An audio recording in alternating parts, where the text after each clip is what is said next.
वक्रतुण्ड महाकाय सूर्यकोटि समप्रभा निर्विघ्नं कुरु मे देव सर्वकार्येषु सर्वदा।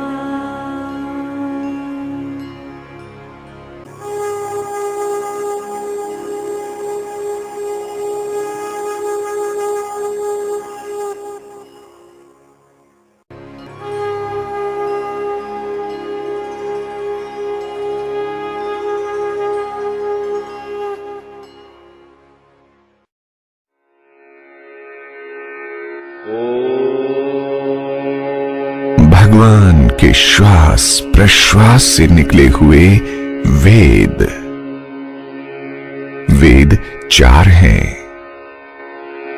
चारों वेदों की 1131 शाखाएं हैं और उनमें कर्मकांड, उपासना कांड और ज्ञान कांड है।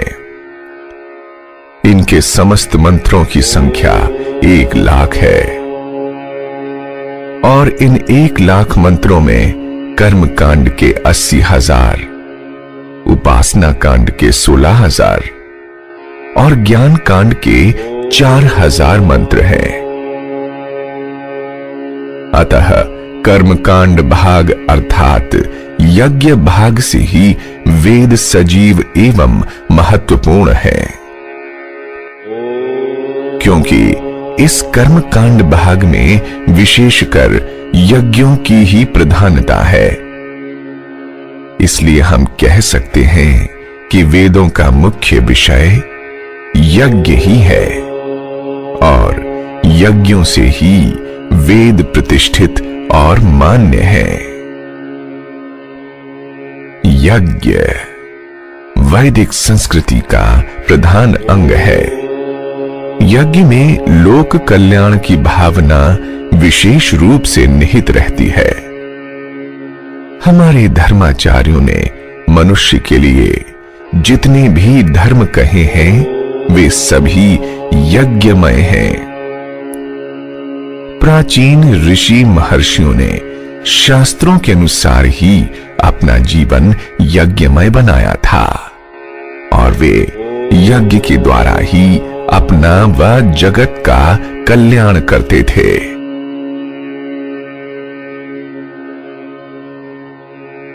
जहां पर देवताओं को उद्देश्य करके अग्नि में द्रव्य प्रक्षेप किया जाता है उसे यज्ञ कहते हैं और इस कर्म विशेष में देवता, हवनीय द्रव्य, वेद मंत्र, ब्राह्मण और दक्षिणा इन पांचों का संयोग होता है। जिस प्रकार यज्ञ में हवन करने के लिए ब्राह्मणों का होना आवश्यक है, उसी प्रकार यज्ञ कर्म को कराने के लिए आचार्य का भी ब्राह्मण होना आवश्यक है।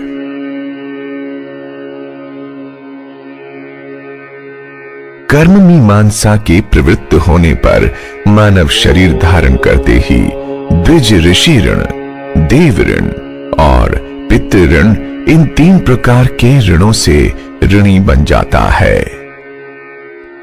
ब्रह्मचर्य के द्वारा ऋषि ऋण से, यज्ञ के द्वारा देव ऋण से और संतति के द्वारा पितृ ऋण से मुक्ति होती है। हम लोगों की जीवन यात्रा में सहज ही हजारों जंतुओं की हिंसा होती है, जैसे कि चलने फिरने में, भोजन के प्रत्येक ग्रास तथा श्वास प्रश्वास में जीव हिंसा अवश्य होती है। प्राणधारी मनुष्य के लिए इन पापों से बचना कदापि संभव नहीं है। अतः इन पापों से मुक्त होने के लिए 5 महायज्ञ का विधान है, मगर इनके करने से पुण्य की प्राप्ति नहीं होती, बल्कि न करने से पाप का प्रादुर्भाव अवश्य होता है।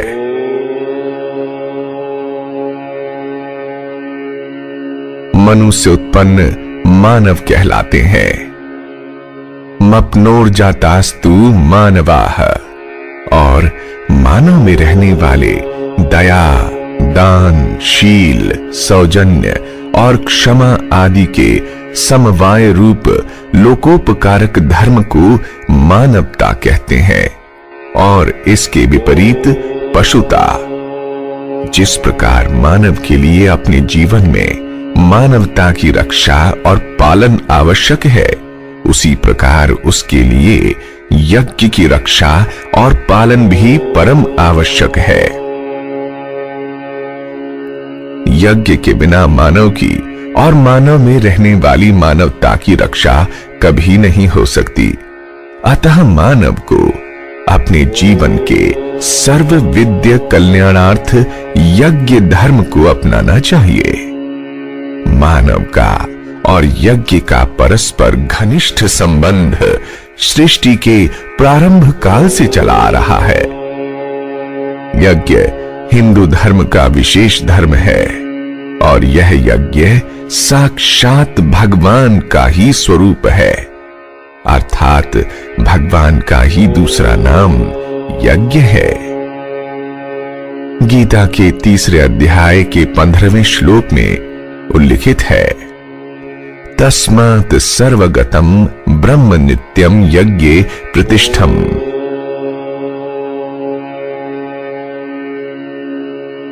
जिस प्रकार समस्त आश्रमों का आधार गृहस्थाश्रम है, उसी प्रकार समस्त यज्ञों का आधार अग्नि है।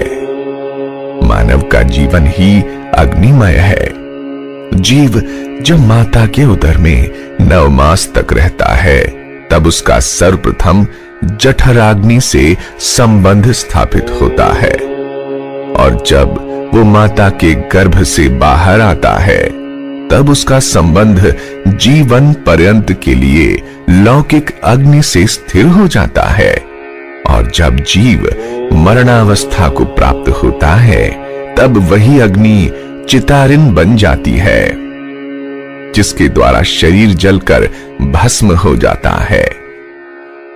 विशेष आश्चर्य की बात यह है कि जिस अग्नि का प्राकृतिक धर्म जलना है, वह मनुष्य के उदर में सर्वदा रहते हुए भी उसे नहीं जलाती। इसका कारण यह है कि अपने उदर में रहने वाले जठराग्नि के लिए भोजन रूपी आहुति प्रतिदिन उचित मात्रा में डालता रहता है, जिससे उसकी जठराग्नि सर्वदा शांत रहती है।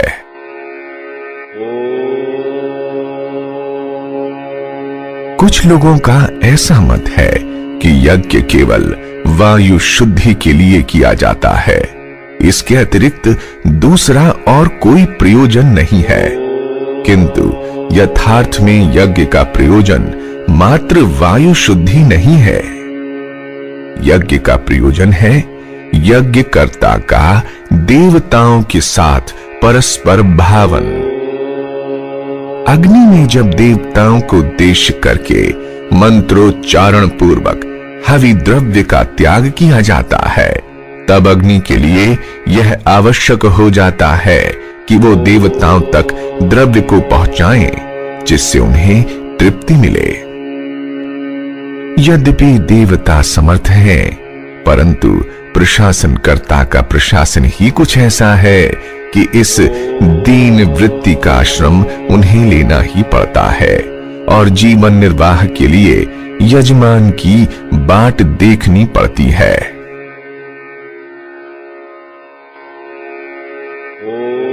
कोई भी यज्ञ बिना हवि द्रव्यों के संपन्न नहीं होता। प्रधान रूप से यज्ञ की हवि घृत ही है। बिना घृताहुति प्रदान किए यज्ञ संपन्न नहीं हो सकता। घृत हवि की प्रधानता है, अन्य हवियां गौण है। वेद ने कहा है, समिधाग्निम दुवस्यत घृतेर्बोध यता तिथिम आस्मिन हव्या जुहोतन। यजुर्वेद 3 अध्याय 1 श्लोक।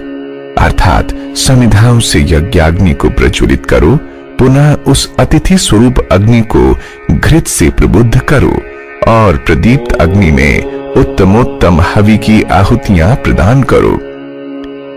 हव्य द्रव्यों के 4 वर्ग हैं और यह मंत्र चारों वर्गों का संकेत करता है। त्रयंबकम यजामहे सुगंधिम पुष्टिवर्धनम उर्वारुकमिव बंधनात् मृत्योर्मुक्षीय मामृतात्। यजुर्वेद के 3 अध्याय का 60वां श्लोक। इस मंत्र में यज्ञनीय परमात्मा के 2 विशेषण हैं। पहला सुगंधि युक्त और दूसरा पुष्टि की वृद्धि करने वाला। अतः यज्ञ करते समय सुगंधित द्रव्य और पुष्टिकारक द्रव्यों की हवि अग्नि में प्रदान करनी चाहिए। बल पुष्टि प्रदान करने वाले द्रव्यों से समस्त जड़ और चेतन जगत की पुष्टि होती है और सुगंधित द्रव्यों से दुर्गंध एवं दोषों की शांति होने से प्रसन्नता का वातावरण निर्मित होता है।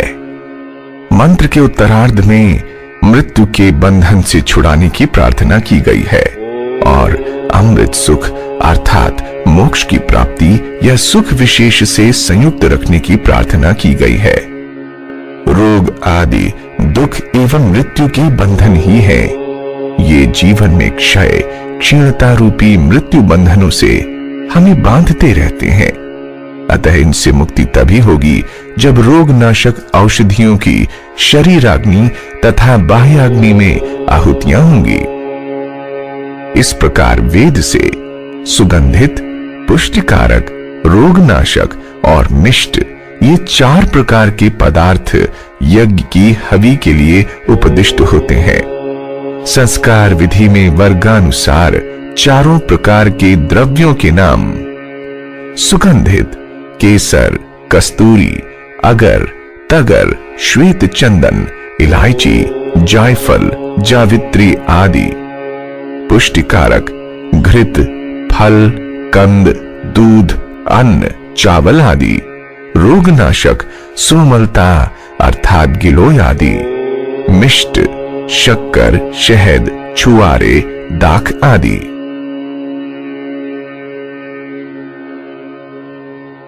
यथावसर जब जिस प्रकार के आहुति द्रव्यों की आवश्यकता हो तब उसी प्रकार के द्रव्यों का प्रयोग आहुति के लिए करने से व्यक्ति विशेष या बाह्य वातावरण को लाभान्वित किया जा सकता है। एक कुशल चिकित्सक जिस प्रकार रोग निदानानुसार द्रव्य गुण विज्ञान को जानकर औषधि का प्रयोग कर रोगों से मुक्ति कराता है, उसी प्रकार यज्ञ का भी लाभ द्रव्य गुण विज्ञान को जानकर आहुति प्रदान करने से होता है।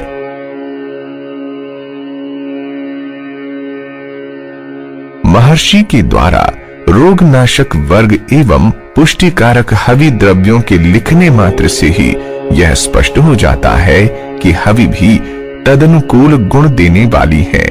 अतः यज्ञ से विविध रोगों का नाश हो सकता है और अनेक प्रकार की पुष्टि एवं बल भी यज्ञ से ही प्राप्त किया या कराया जा सकता है।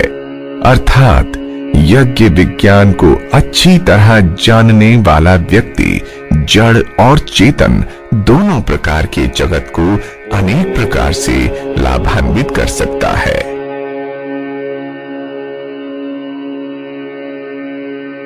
इन्हीं ग्रंथ सम्मत विवेचनाओं से प्रेरित होकर श्री बाबा ज्योतिष जन सेवा संस्था पंजीकृत के संस्थापक पंडित श्री वीरेंद्र शर्मा ने इन विभिन्न प्राकृतिक व अमूल्य जड़ी बूटियों एवं हवि सम्मत अन्य घटकों का कामनानुसार सम्मिश्रण कर अनेक हवि द्रव्यों अर्थात यज्ञ सामग्रियों को तैयार किया है, जिन्हें लगभग 8 साल तक भिन्न भिन्न कामनाओं के लिए यज्ञ करके एवं यज्ञ करा के उनके परिणाम देखकर ही अब ये निश्चित किया कि जन साधारण के लाभार्थ इनका प्रचार व प्रसार किया जाए।